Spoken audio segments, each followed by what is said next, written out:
एक बार भगवान बुद्ध किसी धर्म सभा को संबोधित करने के एक समृद्ध नगर में जाते हैं।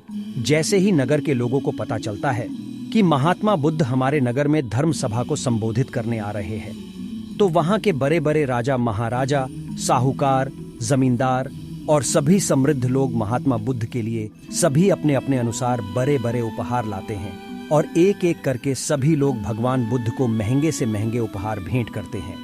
और महात्मा बुद्ध अपना बाएं हाथ से इशारा करते हैं और उन सभी महंगे उपहारों को एक तरफ रखने की बोल देते हैं। सभी समृद्ध लोग महात्मा बुद्ध को बड़े बड़े उपहार देकर अपने आप को ऊंचा दिखने की कोशिश कर रहे थे। उसी नगर में एक वृद्ध व्यक्ति रहता था जिसके पास खाने को भी कोई चीज नहीं थी। वह दिन भर भीख मांगकर या जहां से कुछ भी मिलता था उससे अपना पेट भर लेता था और इसी प्रकार अपना गुजारा करता था। उस व्यक्ति को भी पता चलता है कि भगवान बुद्ध उसकी नगरी में आए हुए हैं। वह भी महात्मा बुद्ध को कुछ देना चाहता था, लेकिन उसके पास देने को कुछ नहीं था।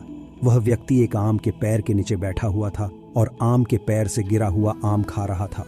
उसके मन में विचार आया कि महात्मा बुद्ध को क्यों नहीं यह आधा आम भेंट दिया जाए, और वो व्यक्ति भगवान बुद्ध के पास जाता, भगवान बुद्ध के सम्मुख खड़ा होकर उनसे भेंट स्वीकार करने की बोलता है। महात्मा बुद्ध अपने आसन से उठकर अपने दोनों हाथों से उस व्यक्ति का आधा आम भेंट के रूप में स्वीकार करते हैं। यह सब देखकर वहां बैठे बड़े बड़े लोग और राजा महाराजा आश्चर्यचकित रह जाते। वह मन ही मन में सोचते हैं कि हमारे द्वारा बड़े बड़े उपहार दिए हैं, उसके लिए महात्मा बुद्ध खरे तक नहीं हुए हैं, जबकि इस निर्धन और गरीब व्यक्ति द्वारा दिया गया आधा आम के लिए स्वयं खड़े हुए और अपने दोनों हाथों से भेंट स्वीकार करने लगे। वहां बैठे लोगों में से एक व्यक्ति खड़ा होता है और भगवान बुद्ध से पूछता है, हे महात्मा, हमारे द्वारा दिए गए बड़े बड़े उपहारों में आपकी कोई रुचि नहीं है और आपने इस व्यक्ति द्वारा दिया गया आधा आम के लिए आप स्वयं खड़े हुए हैं और भेंट स्वीकार की है। तब महात्मा बुद्ध कहते हैं, आप इतने समृद्ध हैं, फिर भी आप अपनी धन दौलत का कुछ हिस्सा ही दिया है, जबकि यह व्यक्ति गरीब है और निर्धन है, फिर भी इसने मुझे अपनी सारी संपत्ति दान कर दी है। वास्तव में यही सबसे बड़ा दानी है।